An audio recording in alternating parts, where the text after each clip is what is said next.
Hello everyone good evening. તો ગઈકાલે આપણે જોયું 3 થિયરી અને એના દાખલાના એક્ઝામ્પલ જોયા, બરાબર. તો હવે 10.3ની છેલ્લી 2 થિયરી છે. 2 થિયરી બહુ શોર્ટ જ છે, કંઈ લાંબી છે નહીં. તો એમાં સૌથી પહેલું આવશે કે બિંદુથી રેખાનું લંબ અંતર. એટલે કે એક તમને બિંદુ આપ્યું હોય અને એક રેખા આપેલી હોય, તો એ બે વચ્ચેનું લંબ અંતર તમારે શોધવાનું છે. તો એ લંબ અંતર શોધવાનું સૂત્ર તમારે આવશે. એની સાબિતી છે, પણ સાબિતી બહુ ખાસ પૂછાતી નથી એક્ઝામમાં, અને આપણે એમાં કંઈ ટાઈમ વેસ્ટ કરવો નથી. તો આપણે ઉદાહરણ લઈએ કે એક રેખા દોરી લઈ. આ એક રેખા માની લ્યો, ગમે તે હોય, બરાબર. તમારી રીતે તમે ગમે તે રેખા વિચારી શકો, આમ વિચારી શકો, આમ વિચારી શકો, આમ વિચારી શકો. અને આ એક તમને બિંદુ આપ્યું હોય, બિંદુ એ તમને x1 y1 આપ્યા હોય, અને આ રેખા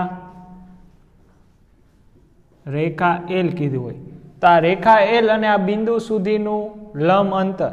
તો શું કરવાનું કે આ તમારે બિંદુમાંથી આ રેખા પર લંબ દોરો, તો આ તમારે આટલું લંબ અંતર તમારે ગોતવાનું છે, બરાબર. તો એ લંબ અંતર D શોધવાનું સૂત્ર છે તમારે, એ લખી છે આપણે કે રેખા,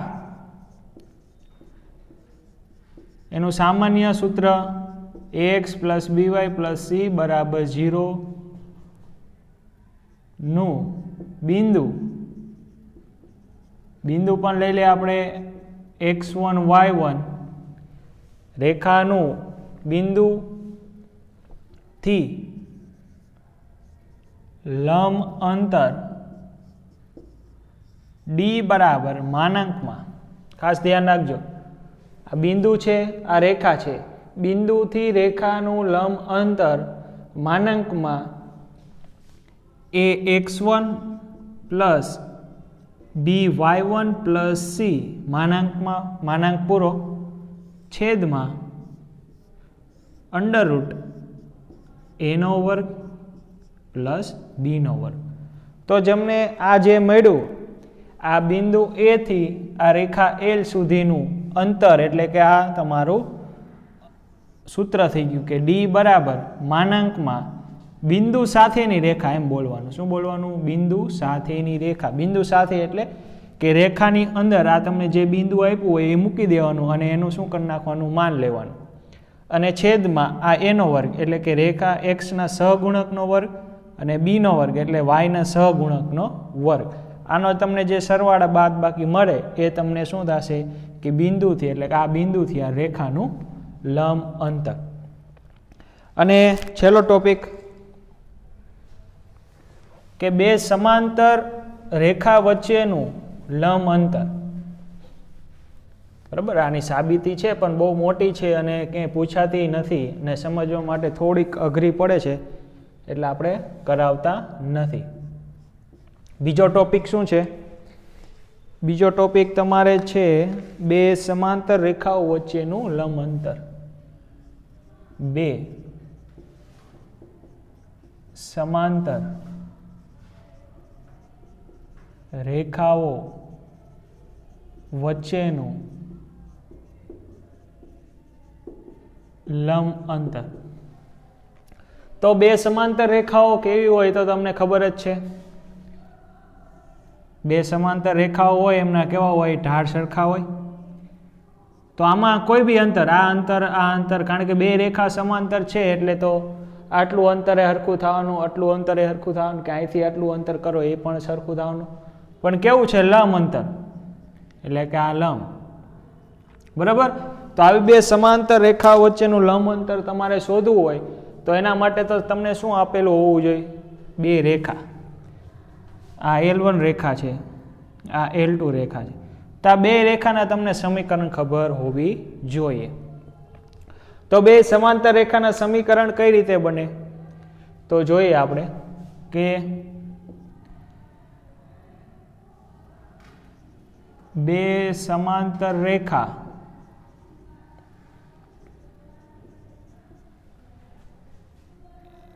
L1 તમને આપી છે એ x plus B Y plus C1 બરાબર 0. ax plus by plus C1 બરાબર 0 અને L2 ax plus by plus C2 બરાબર 0. આ બે શું થશે? બે તમારે સમાંતર રેખાઓ. તો બે સમાંતર રેખાઓ કઈ રીતે મળે તમને ખબર પડી ગઈ. એમાં ખાલી શું હોય? અચળ પદ જે તમારે છે એ અલગ અલગ હોય, એટલે કે C1 અને C2 અલગ અલગ હોય. માની લ્યો કે તમને આવી રેખા આપી છે 2x - 3y + 6 બરાબર 0. શું આપી છે? 2x - 3y + 6 બરાબર 0. અને તમને કે આને સમાંતર રેખાનું તમે સમીકરણ લખો. આવું MCQ માં પૂછે કે આને સમાંતર રેખાનું તમે સમીકરણ લખો. તો આને સમાંતર રેખા કઈ થશે? તો કે 2x - 3y + 10 બરાબર 0. અહીંયા તમે ગમે તે લઈ શકો, બરાબર? 10 લઈ શકો, 11 લઈ શકો, 7 લઈ શકો, પરંતુ એક જ વસ્તુ નહીં લેવાની. જે અહીંયા તમને C1 આપ્યો હોય ને એના સિવાયની કોઈ પણ તમે અહીંયા અચળ પદ લઈ શકો સમાંતર રેખા મેળવવા. સમાંતર રેખા એનો મતલબ શું? કે આ બેનો ઢાળ સરખો થાય. આ બેનો ઢાળ ક્યારે સરખો થાય? જ્યારે એક્સનો સહગુણક અને વાયનો સહગુણક સરખો હોય તો અને તો જ આ બે રેખાના કેવા થાય? ઢાળ સરખા થાય. તો એનો મતલબ કે આપણે એક્સનો સહગુણક અને વાયનો સહગુણક સાથે એમને માખી મૂકી દેવાની, અને આ જે C1 અને C2 છે એ બે ચેન્જ કરવાના. એટલે કે આનો C1 થશે 6 અને આનો C2 થશે 10. તો આ બે રેખાઓ એકબીજાને કેવી થશે? સમાંતર. હવે એક બીજી રેખા તમને કહું.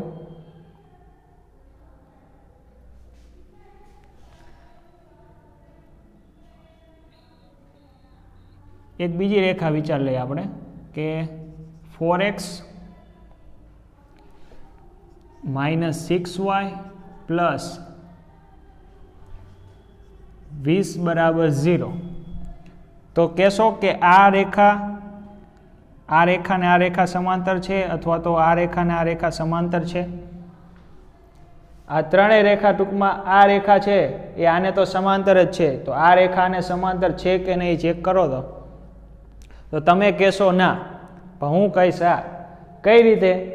તો કે આ બધા સમીકરણ એટલે કે આ છેલ્લું છે, લાસ્ટ આપણે લીધું છે આ L3 રેખા, એવું વિચાર લઈ, બરાબર? તો આ રેખા તમે લીધી છે, એ રેખાનું 2 વડે ડિવાઈડ કરી નાખું. 2 વડે ડિવાઈડ કરું એટલે મને શું મળે? 2x - 3y + 10 બરાબર 0. તો આ રેખા આ થઈ ગઈ. તો આ રેખા ને આ રેખા સમાંતર છે, પરંતુ આ રેખા ને આ રેખા સમાંતર નથી. બે રેખા એક જ છે. જો અહીંયા તમે 30 લઈ લીધા હોત તો અહીંયા કેટલા આવી જાય? 15. તો આ રેખા એ બે રેખાને સમાંતર છે. આ રેખાને સમાંતર છે, આ રેખાને આ સમાંતર છે, આ રેખાને આ સમાંતર. એનો મતલબ કે ત્રણેય રેખા એકબીજાને કેવી છે? સમાંતર. અહીંયા શું હોય? અમુક ટર્મ વડે હું આને ડિવાઈડ કરી શકું ને, કોઈ એક ટર્મ વડે, કે આ જે 2x છે - 3y + 10 બરાબર 0. તો આને હું 2 વડે ડિવાઈડ કરી નાખું, બરાબર? તો મને આને આ રેખા મળી જાય પાછું. પણ આ ખાલી શું બદલાય? આ પાછળનો C1, બરાબર? તો જ્યારે C1 અલગ અલગ હોય અને આગળના બે પદ એટલે ax + by સરખા હોય, અને C1 અને C2 C3 તમે જે રેખા ગોતતા હોય એના માટે આ C1 C2 અને C3 જો અલગ અલગ હોય અને ax + by સરખા હોય તો એ બધી રેખાઓ કેવી કહેવાય? એકબીજાને સમાંતર. આ પણ ખાસ ધ્યાન રાખવાનું. તમને એક્ઝામમાં એવું જ પૂછશે કે આ તમને રેખા આપી દીધી હશે, આ ઉપરની રેખા આપી હોય તમને, અને નીચે આ રેખા આપી હોય, આ ના આપી હોય. આ રેખા આપી હોય તો બધાને ખબર પડી જાય સરળતાથી કે આ પેલા બે પદ જોઈ લે, બે સરખા છે, આ C1 અને C2 અલગ અલગ છે, તો કહી દે સીધું કે બે રેખા સમાંતર છે. પરંતુ આ રેખા આપી હોય તો તમારે આને જોવાનું કે કોઈ એક ટર્મ વડે આખી રેખાને ડિવાઈડ કરો તો મને આ રેખા મળી જાય છે, એના ax + by સરખા મળી જાય છે. તો કે હા, આને હું 2 વડે ડિવાઈડ કરું તો અહીંયા મળી જાય 2x અને અહીંયા મળી જાય 3y. તો આ બે ax અને by કેવા મળ્યા મને? સરખા. C1 ભલે તમને અલગ મળે તો જ કહેવાય ને સમાંતર, કારણ કે C1 તો સરખો મળી જાય તો શું કહેવાય, એકબીજાને સંપાતી રેખા, એટલે કે બે રેખા એક જ થઈ. એટલે બરાબર, એ ખાસ ધ્યાન રાખવાનું આમાં, કારણ આમાં છોકરા ભૂલ કરતા હોય છે એટલે માટે મેં ક્લિયર કરી દીધું. તો આપણે બે સમાંતર રેખા લઈ લીધી.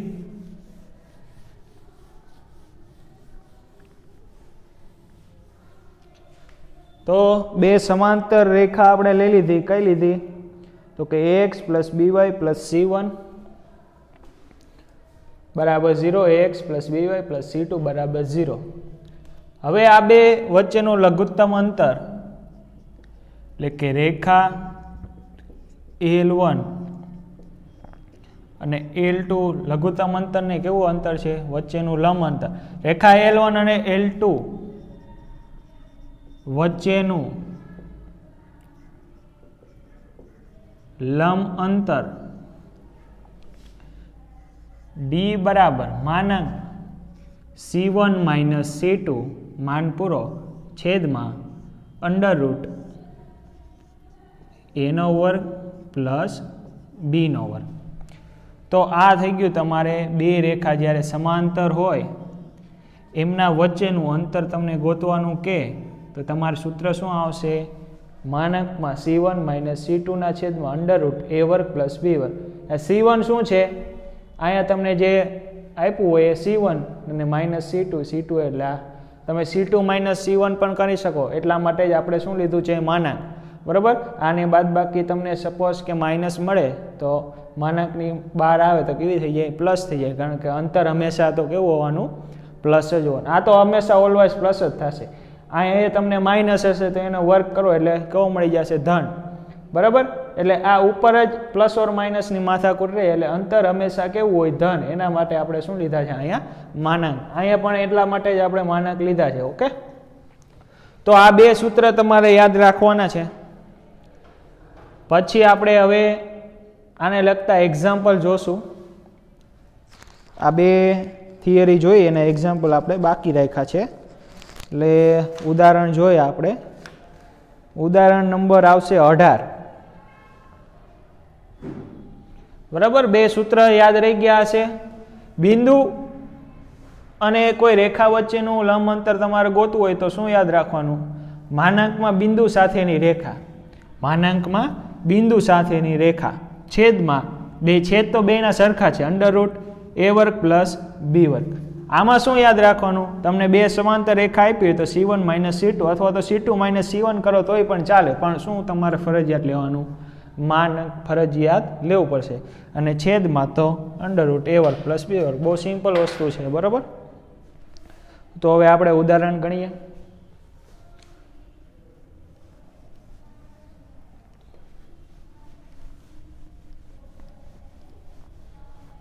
ઉદાહરણ નંબર 18 જુઓ અને ગણવાની ટ્રાય કરો. બહુ ઇઝી છે. સૂત્રમાં ખાલી કિંમત જ તમારે મૂકવાની છે.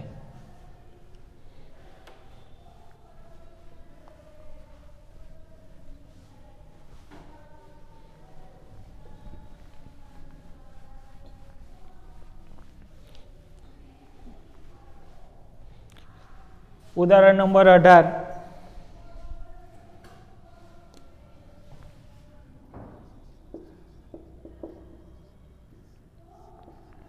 ઉદાહરણ નંબર 18 ની રકમમાં એવું છે કે તમને બિંદુથી રેખાનું લંબ અંતર તમારે ગોતવાનું છે. તો બિંદુ આપણે લઈ લઈ. બિંદુ x1 y1 બરાબર કેટલા આપ્યા છે? 3 - 5. અને રેખા તમને આપી છે 3x - 4y -26 બરાબર 0. બિંદુથી રેખાનું તમારે લંબ અંતર શોધવાનું છે. તો તમને ખબર છે કે બિંદુથી રેખાનું લંબ અંતર d બરાબર કેટલું થશે? માનાંકમાં ax1 + by1 + c છેદમાં શું આવશે? અંડર રૂટ એનો વર્ગ પ્લસ બીનો વર્ગ. આ છે મેન તમારે સૂત્ર છે. હવે જો આમાં તમને સીધી કિંમત મૂકતા આવડે તો તમારે સીધી મૂકી દેવાની, અથવા તો આપણે તો આને x1 y1 બિંદુ કહી જ દીધું છે. તો આ રેખાને એના પ્રમાણિક સ્વરૂપ સાથે સરખાવો તો અહીંયા શું આવશે તો કે ax plus by plus c બરાબર 0, જ્યાં a બરાબર કેટલા આવશે 3, b બરાબર કેટલા આવશે -4 અને c બરાબર કેટલા આવશે -26. બરાબર. આના પ્રામાણિક સ્વરૂપ સાથે સરખાવી દે. રેખાને વ્યાપક કયો કે પ્રામાણિક કયો? વ્યાપક સમીકરણ સાથે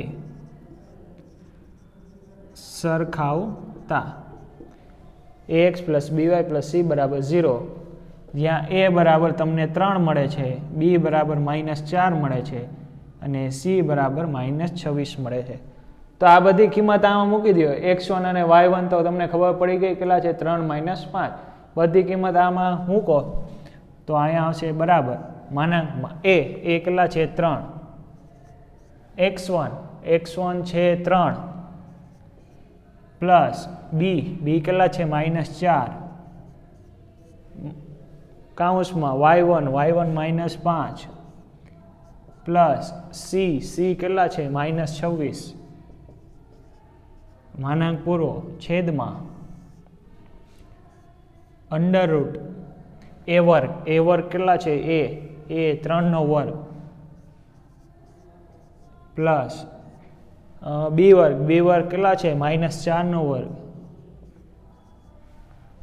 તો આનું સાદુરૂપ આપવું પડશે. હવે આનું સાદુરૂપ આપો અને જવાબ આવી જાય.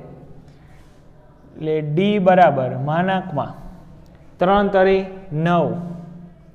9, પછી નિશાની શું આવશે પછી જોઈ પ્લસ જ આવશે, પ્લસ 4 પંચાને 20 થઈ જશે ને, પ્લસ માઇનસ પ્લસ થઈ જાય, આગળ પ્લસ તો હતા જ, અને અહીંયા આવશે -26 માન પૂરું છેદમાં અંડર રૂટ 3 નો વર્ગ 9 -4 નો વર્ગ પ્લસ 16, આના બરાબર ઉપર સરવાળા બાદબાકી કરો તો 20 ને 9 29 -26 છેદમાં 16 અને 9 25, આના બરાબર ઉપર શું આવશે 29 માંથી 26 જાય તો 3 ના છેદમાં 25 નું વર્ગમૂળ 5, 3 ના છેદમાં 5 એકમ.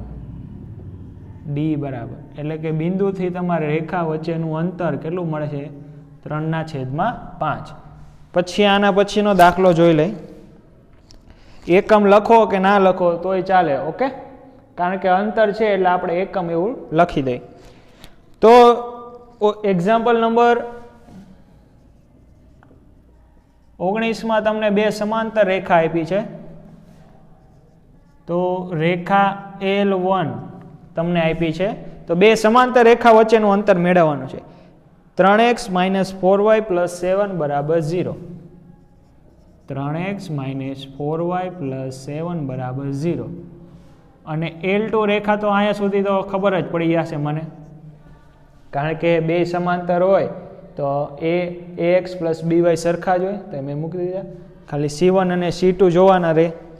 તો +5 બરાબર 0.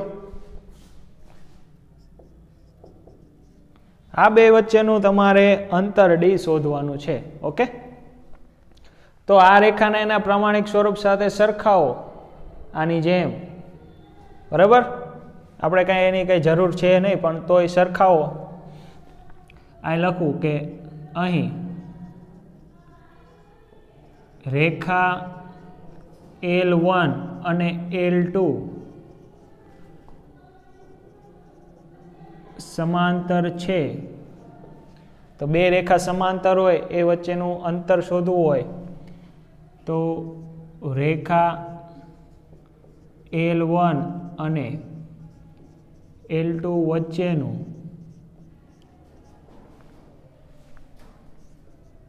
લંબ અંતર ડી બરાબર શું થશે -c1 માનાંકમાં c1 - c2 છેદમાં અંડરરૂટ a નો વર્ગ પ્લસ b નો વર્ગ બરાબર. તો હમણાં મેં તમને કીધું તો c1 અને c2 શું હશે આ બે અચળાંક. આના બરાબર તમને એનું પ્રામાણિક સ્વરૂપ લખી નાખો એટલે તમને આઈડિયા આવી જાય. ax + by + c1 બરાબર 0 આ થશે ax + by + c2 બરાબર 0 જ્યાં c1 છે તમારા કિસ્સામાં પહેલી રેખા 7 છે અને c2 બીજી રેખામાં 5 છે. પછી a અને b તો બેયમાં સરખા હશે. a છે તમારે 3 અને b છે તમારે -4. b છે -4 એ તો બેયમાં સરખા જ હોવાના. તો આ 4 એ 4 તમને કિંમત મળી ગઈ. બસ તો આની અંદર મૂકી દો.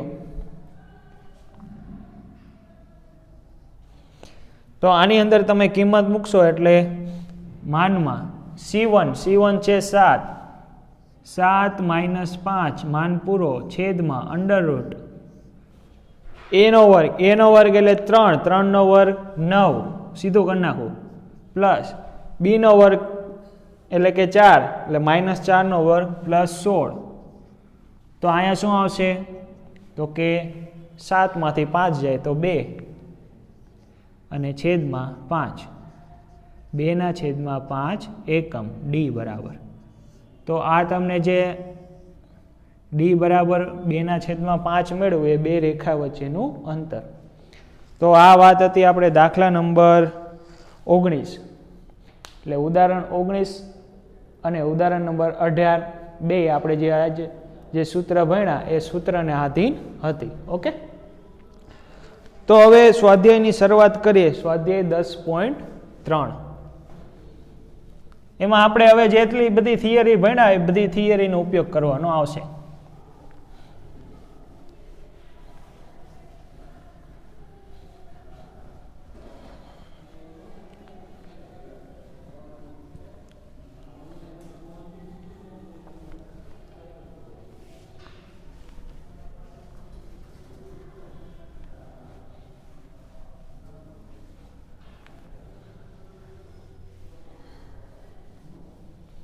તમારે એના વ્યાપક સ્વરૂપ સાથે સરખાવવાની જરૂર નહીં. આ તો શું થાય કે આપણે સ્ટાર્ટિંગ છે એટલે તમને ખબર પડે કે સૂત્રમાં c1 ની કિંમત કઈ લેવાની અને c2 ની કિંમત કઈ લેવાની, એટલા માટે હું સરખાવું છું. બાકી તમે એક્ઝામમાં સીધું c1 ની જગ્યાએ તમને જે કિંમત આપી હોય લખી નાખો તોય ચાલે.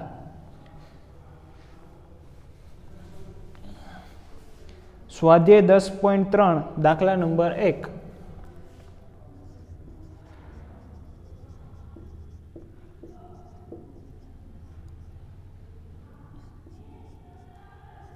દાખલા નંબર 1 રકમ વાંચો કે નીચે આપેલા સમીકરણને ઢાળ અંતઃખંડ સ્વરૂપમાં દર્શાવો અને તેમનો ઢાળ તથા વાય અંતઃખંડ મેળવો.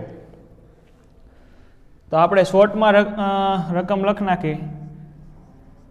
ઢાળ અંતઃખંડ સ્વરૂપ દર્શાવો તથા તેમના ઢાળ અને વાય અંતઃખંડ મેળવો. તો આ બે વસ્તુ તમારે કરવાની છે. ટૂંકમાં 3 વસ્તુ કરવાની થાય કે એક તો આપેલા સમીકરણને તમારે ઢાળ અંતઃખંડ સ્વરૂપમાં બદલવાનું અને પાછી એમાંથી ઢાળે મેળવવાનો અને એનો વાય અંતઃખંડે મેળવવાનો. તો આમાં કયા ઢાળ અંતઃખંડ સ્વરૂપમાં બદલે તો આપણે આ બે મળી જાય કે ઢાળ અને વાય અંતઃખંડ. તો આપણે ખબર છે કે y બરાબર mx પ્લસ c, આમાં આપેલા સમીકરણને બદલી નાખી તમને જે સમીકરણ રેખાનું આપ્યું હોય એને આમાં આપણે ચેન્જ કરી નાખી તો મને ઢાળે મળી જાય જે તમારે શોધવાનો છે અને વાય અંતઃખંડ c પણ તમને મળી જાય અને આપેલો ઢાળ અંતઃખંડ સ્વરૂપમાં તમને સમીકરણ પણ ચેન્જ થઈ જાય. એટલે આપણે મેં તમને કીધું હતું કે y બરાબર mx પ્લસ c એ આપણે 99% કિસ્સામાં ઉપયોગ કરશું. તો પહેલી રેખા કઈ આપી છે? x પ્લસ 7y બરાબર 0. તમને પહેલી રેખા આપી છે x પ્લસ, એક જ મિનિટ, હા, x પ્લસ 7y બરાબર 0. તો આને તમારે ઢાળ અંતઃખંડ સ્વરૂપમાં લખવાની છે અને તેમનો ઢાળ અને y અંતઃખંડ મેળવો. એટલે આપણે આ સમીકરણને ધ્યાનમાં લેશું. આપણે દાખલા નંબર પહેલામાં બધા કિસ્સામાં આ સમીકરણને ધ્યાનમાં લેશું એટલે આપણે એને ઉપર જ લખી નાખીએ.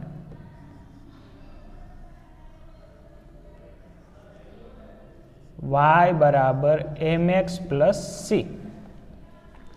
તો ચલો આમાં એને ચેન્જ કરવાનું છે. તો શું કરશું? y ને કરતા બનાવવાનું. તો 7y બરાબર માઇનસ એક્સ એવું થશે.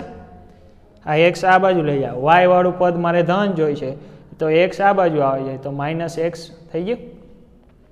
હવે મારે એકલા જોઈ છે અહીંયા y, તો y બરાબર -1/7 ઇન્ટુ એક્સ આવું થઈ ગયું. હવે હું અહીંયા કંઈ ના હોય એટલે આમ લખી શકું +0, કારણ કે અહીંયા તો કંઈ પદ છે નહીં, પણ આપણે લખવું હોય તો હું +0 લખી શકું. બરાબર. તો હવે આને આ સમીકરણને y બરાબર mx પ્લસ c સાથે સરખાવતા તો તમને ઢાળ મળી જાય. ઢાળ m બરાબર -1/7 અને y અંતઃખંડ c બરાબર 0. અને જે આ સમીકરણ છે તમારે કેવું છે? ઢાળ અંતઃખંડ પ્રકારનું સમીકરણ છે. તો પહેલાનો જવાબ આવી ગયો કે ઢાળ તમારે -1/7 અને y અંતઃખંડ તમને 0 મળે છે. અને જે આ સમીકરણ મળ્યું y બરાબર mx પ્લસ c પ્રકારનું, એ કયું છે? ઢાળ અંતઃખંડ સ્વરૂપ. આ 3 બોક્સ કરી નાખી એ આપણો જવાબ.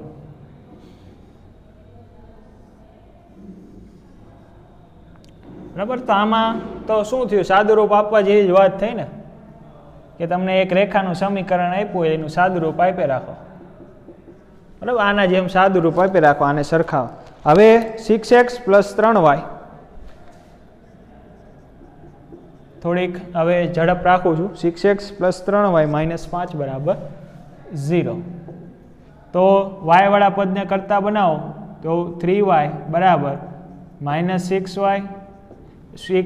પ્લસ 5, પ્લસ છે માઇનસ થઈ જાય, માઇનસ છે પ્લસ થઈ જાય.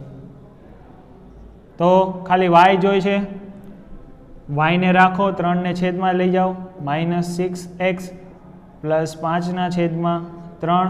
તો therefore y બરાબર -6x/3 પ્લસ 5/3. તો therefore y બરાબર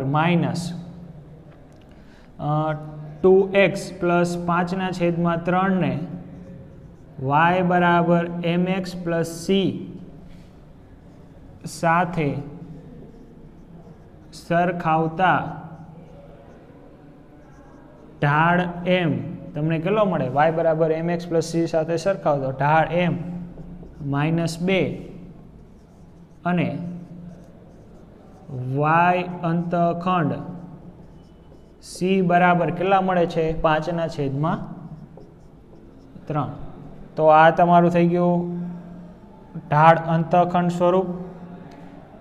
આ મળી ગયો તમને ઢાળ અને આ મળી ગયો તમને y અંતઃખંડ. બરાબર. કઈ રીતે મેળવવું એ તો તમે જોયું હશે. બરાબર. થોડીક ઉતાવળ રાખી છે. હવે ઢાળ મળી ગયો. ઓકે, હાલો. તો હવે તમારા જવાબ પણ જોડે જોડે ટેલી કરતું જવાનું. હવે આવશે ત્રીજો દાખલો. દાખલા નંબર 1 માં ત્રીજો દાખલો. શું છે y બરાબર 0, y બરાબર 0. તો y બરાબર 0 ને y બરાબર mx પ્લસ c સાથે સરખાવતા તો m બરાબર શું મળે? 0 મળે. m બરાબર 0 મળે. ઢાળ m લખો અથવા તો m લખો. ઢાળ m બરાબર 0 અને y અંતઃખંડ c બરાબર પણ શું મળે? 0. તો આ તમારે દાખલો 3 પણ પૂરો અને દાખલા નંબર 1 પણ પૂરો. આ તમને જે સમીકરણ આપ્યું એ y બરાબર mx પ્લસ c જેવું જ આપ્યું. હવે એના પછી દાખલા નંબર 2 આવશે. દાખલા નંબર 2 માં તમારે અંતઃખંડ સ્વરૂપ મેળવવાનું છે અને શું મેળવવાનું બીજું?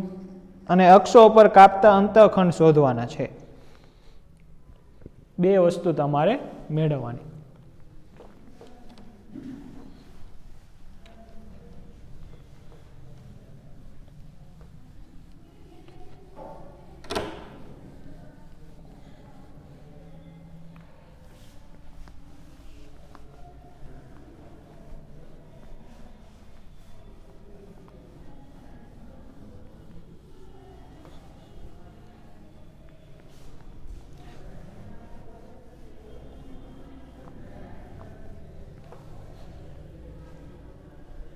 હવે આ ચેકી નાખું. હવે અંતઃખંડ સ્વરૂપનું તમારે સમીકરણ કેવું બને એ તમારે યાદ રાખવાનું રહેશે. હવે બધા જે સમીકરણ છે એ અંતઃખંડ સ્વરૂપમાં દર્શાવવાના અને અક્ષો પર કાપતા દાખલા નંબર 2 અને અક્ષો પર કપાતા અંતઃખંડ આપણે લખવાના છે. તો બંને અક્ષના અંતઃખંડ તમારે લખવાના છે. તો બંને અક્ષના અંતઃખંડ આવી જાય અને અંતઃખંડ સ્વરૂપનું એવું સૂત્ર કયું છે તમારી પાસે? તો x/a પ્લસ y/b બરાબર 1. આ પ્રકારનું સમીકરણ લખી નાખું. તમને જે રેખાનું સમીકરણ આપ્યું હોય તો મને આ a બરાબર શું મળી જાય? x અંતઃખંડ મળી જાય. b બરાબર મને y અંતઃખંડ મળી જાય. અને જે આ સમીકરણ મળે એ શું છે? અંતઃખંડ સ્વરૂપનું રેખાનું સમીકરણ. તો આ પ્રકારના હવે આપણે બધા સમીકરણને ગોઠવવાની ટ્રાય કરશું. દાખલા નંબર 2 એમાં પહેલો દાખલો 3x plus 2y 3x plus 2y minus 12 બરાબર 0. હવે આના ટાઈપ ગોઠવવાનું છે. તો સૌથી પહેલા તો અહીંયા જે -12 છે એને આ બાજુ લઈ નાખું. તો ધેરફોર 3x પ્લસ 2y બરાબર 12. હવે મારે અહીંયા જોઈ છે 1, અહીંયા છે 12, તો 12 વડે ડિવાઈડ કરું તો 3x ના છેદમાં 12 આવશે પ્લસ 2y ના છેદમાં 12 આવશે બરાબર 1 આવશે. જો આમાં મેં એક સ્ટેપ કાપ્યું છે. હવે તો એ બધાને ખબર પડે આ 12 બેયના નીચે આવે અહીંયા છેદમાં. પછી આપણે શું કરવાનું છે કે બેયના છેદમાં નથી જોતું, બેયના અલગ અલગ છેદમાં જોઈએ. તો 12 ને પછી મેં બેયને અલગ અલગ છેદમાં આપ્યા એટલે મેં આ એક સ્ટેપ કાપી નાખ્યું. બરાબર, ડાયરેક્ટ બેયને અલગ અલગ છેદમાં લખી નાખ્યા. અથવા તો એ વિચાર આ બેનો લસા કેટલો આવશે? 12. બેનો લસા 12 આવે અહીંયા ગુણાઈ જાય તો કેટલા આવી જાય? 12 આવી જાય. એટલે આના સમીકરણ આવી ગયા. હવે તમારે આવું કરવું પડશે. બરાબર, સ્ટેપ કાપવા પડશે. તો હવે અહીંયા ભાગ ચાલતો હોય તો ચલાવવાનો. 3 ચોકું 12 એટલે x ના છેદમાં 4 આવી ગયા.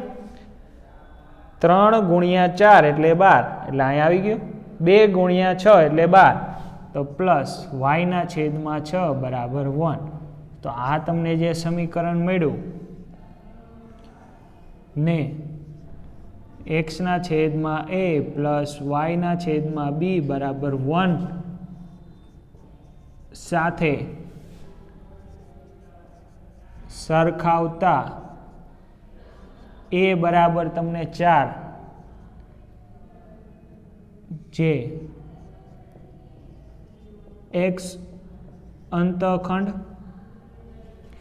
અને બી બરાબર તમને મળ્યા 6, જે તમારો વાય અંતખંડ છે. એટલે આ તમારો એક્સ અંતખંડ અને વાય અંતખંડ મળી ગયા, અને આ મળી ગયું તમારે અંતખંડ સ્વરૂપનું રેખાનું સમીકરણ. તો એના પછી આગળ દાખલો જોઈએ. દાખલા નંબર આવશે તમારે બીજો, દાખલા નંબર બીજો, બરાબર. રકમ શું છે જોઈ લ્યો. રકમ છે 4x - 3y = 6. રકમ બે વાર ચેક કરી લેવાની. 4x - 3y = 6. તો આપણે આના જેવું આપણે બનાવવાની કોશિશ કરવાની છે. તો મારે 6 નથી જોતા, 6 ની જગ્યાએ 1 જોઈએ છે. તો આપણે 6 ને નીચે લખી નાખો. ચાલો એક સ્ટેપ લખું છું. હા, કેટલા આવી જાય? એકડો આવી જાય. 6 ને 2 ના નીચે મૂકી દો. હવે અહીંયા ભાગ ચાલે છે. 2 × 2 એટલે 4 થાય, 3 × 2 એટલે 6 થાય. તો ઉપર 2 આવશે, નીચે 3 આવશે. ઉપર 2 આવશે, નીચે 3 આવશે, માઇનસ વાયના છેદમાં 2 આવશે બરાબર 1 આવશે. 3 દૂને 6. તો અહીંયા મારે એક્સનો સહગુણક 1 જોઈ છે. 2 ને ક્યાં લખ નાખવું? નીચે. તો એક્સ બરાબર 3/2 માઇનસ, મારે પ્લસ જોઈ છે તો પ્લસ લખું. મારે જોઈ છે કેવા? પ્લસ. તો અહીંયા પ્લસ લખું, તો આ -2 ને આપી દેવાના. તો વાયના છેદમાં -2 બરાબર 1. તો આ તમને જે સમીકરણ મળ્યું એ ને x/a + y/b બરાબર 1 એક સાથે સરખાવતા તો a બરાબર તમને 3/2 જે x અંતખંડ અને b બરાબર તમને મળ્યા -2 જે તમારો y અંતખંડ છે. હવે દાખલા નંબર 2 નો છેલ્લો દાખલો, દાખલા નંબર 3. જવાબ જોડે ટેલી કરી નાખી. a બરાબર 3/2 અને b બરાબર -2. ઓકે, હાલો y અંતખંડ મળી ગયો, x અંતખંડ. ત્રીજો દાખલો x - y, સોરી ઉપર છે 3y + 2 બરાબર 0. 3y + 2 બરાબર 0. રકમ જોઈ લઉં. દાખલા નંબર 2 નો ત્રીજો 3y + 2 બરાબર 0. ઓકે, રકમ બરાબર. તો એને આના જેમ બનાવવાની ટ્રાય કરવાની છે. તો બગડાને ક્યાં લઈ જવાનો? પેલી બાજુ. તો 3y - 2. હવે અહીંયા મારે કેટલા જોઈ છે? 1 જોઈ છે. તો 3y ના છેદમાં -2 બરાબર 1 આવી ગયા. અહીંયા જોઈ છે મારે 1. તો 3y ના છેદમાં -2 બરાબર 1. તો હવે એવું જોજો, આને આમ લખી શકું. 0x ના છેદમાં -2 પ્લસ y ના છેદમાં -2/3 બરાબર 1. જો આમ લખી શકું. આ 0x એવું કેમ લખ્યું? તો કે આપણે આના જેમ આપણે સરખાવું. ન લખો તોય ચાલે, લખો તોય વાંધો નહીં. 0x એટલે આ પદ તો 0 થઈ જવાનું છે. આ છેદમાં ભલે ને ગમે એ હોય. એટલે મેં 2 લખ્યા, કારણ કે અહીંયા તમારે 2 આવતા તો 2 લખ્યા. અને ન લખો તોય વાંધો નહીં. એટલે 0x એટલે એ પદ તો તમારે 0 થઈ જવાનું છે, અને છેદમાં ગમે તે હોય. હવે અહીંયા મારે જોઈએ છે પ્લસ, અહીંયા આવશે માઇનસ, પણ મારે જોઈએ છે પ્લસ. તો આ માઇનસ આને નાના રાખ્યા, પ્લસ આ તગડો મારે નથી જોતો, અહીંયા જોઈએ છે 1. તો તગડાને મેં ક્યાં લઈ નાખ્યા? છેદના છેદમાં, ને એના બરાબર 1. તો અહીંયા શું આવશે જુઓ તો આની જગ્યાએ તમે a બરાબર -2 ન લખી નાખતા. એ ટર્મ જ નથી રાખવી, નકર તમે પાછા એમાં લોચા મારશો. બરાબર? એટલે આ ટર્મ જ નથી રાખવી.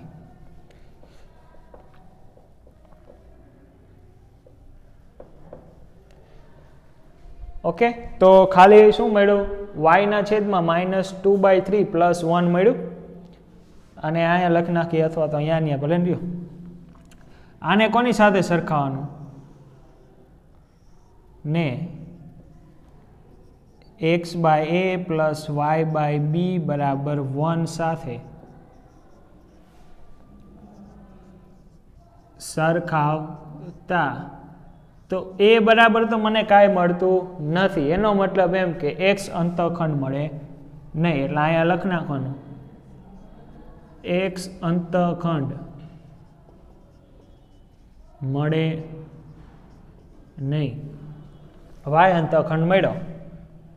b બરાબર -2/3 જે y અંતખંડ. બરાબર, તો આ થઈ ગયો તમારે દાખલા નંબર 2નો ત્રીજો દાખલો. ઓકે, તો આ દાખલા થઈ ગયા. એટલે સ્વાધ્યાય 10.3 દાખલા નંબર 2નો ત્રીજો દાખલો પણ થઈ ગયો.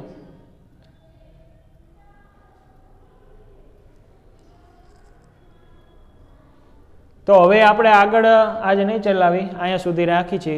સ્વાધ્યાય 10.2નો દાખલા નંબર 2 સુધી રાખી છે. બરાબર, આવતીકાલથી આપણે દાખલા નંબર 3થી શરૂઆત કરશું. Thank you.